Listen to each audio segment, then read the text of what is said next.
Raccoons and why they are not a man's best friend.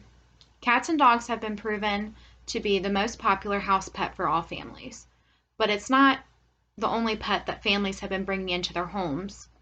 While some families like aquatic animals, like lizards, or even farm animals, when it comes to pigs, goats, cows, people are now even looking further outside of the box in the pet world. Some crazy pets that families have owned from ranges from porcupines, otters, foxes, hedgehogs, and even kangaroos. But one of the most interesting ones is a raccoon.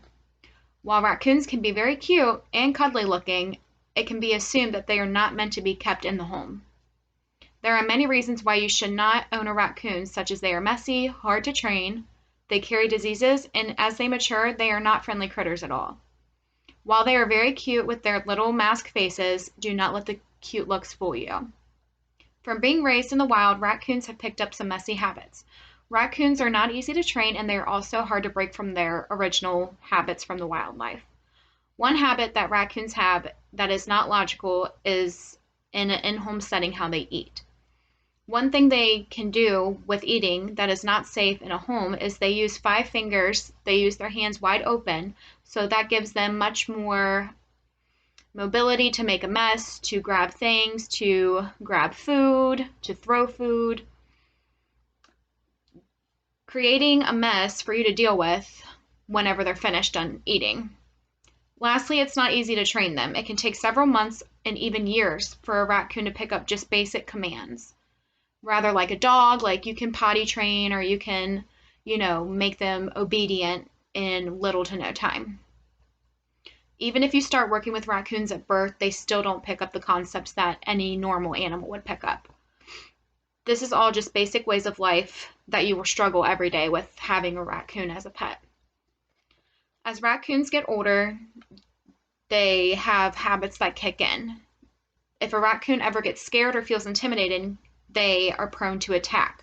You can't have a raccoon attacking your child, attacking you, attacking guests in your home. You can't have that. A few things that will happen when they're protecting themselves is they can bite, they can scratch. They are both really risky things that can happen to anyone that enters your household. These will cause you to need medical attention. Another thing they can do while feeling threatened is destroy their habitats and their surroundings. This can cause destruction and damage to your home. This can be very costly to fix. Raccoons have been known if they have found a hole, they can burrow in it even deeper and making it double the size of it was prior. Raccoons' bodies also carry many parasites and bacteria. One very common disease that raccoons carry is rabies. This can pose as a huge threat to you and your family with getting sick and can cause a lot of money and medical expenses if something were to happen. Another parasite that they carry is a round tapeworm. This can go airborne and can cause lots of health problems in the long run, especially around young children. While you can get a rabies shot to help with the possible outbreak of rabies, if bitten, a parasite worm is not so easy to treat. It's unsafe for you and your family.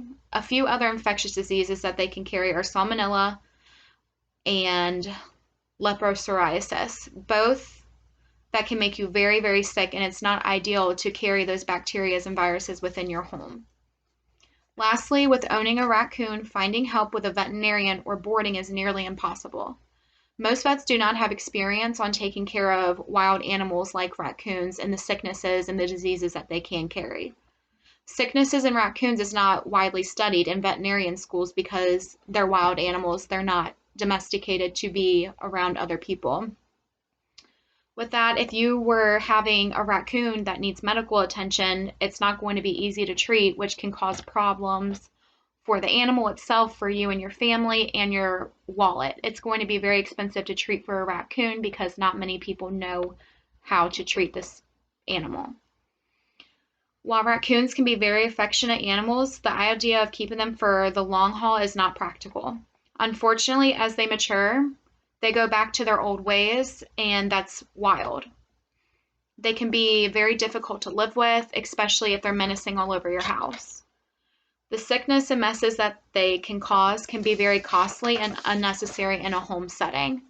It's much better of an idea to leave them in the wild, burrowed in their dens with their families in their natural habitats.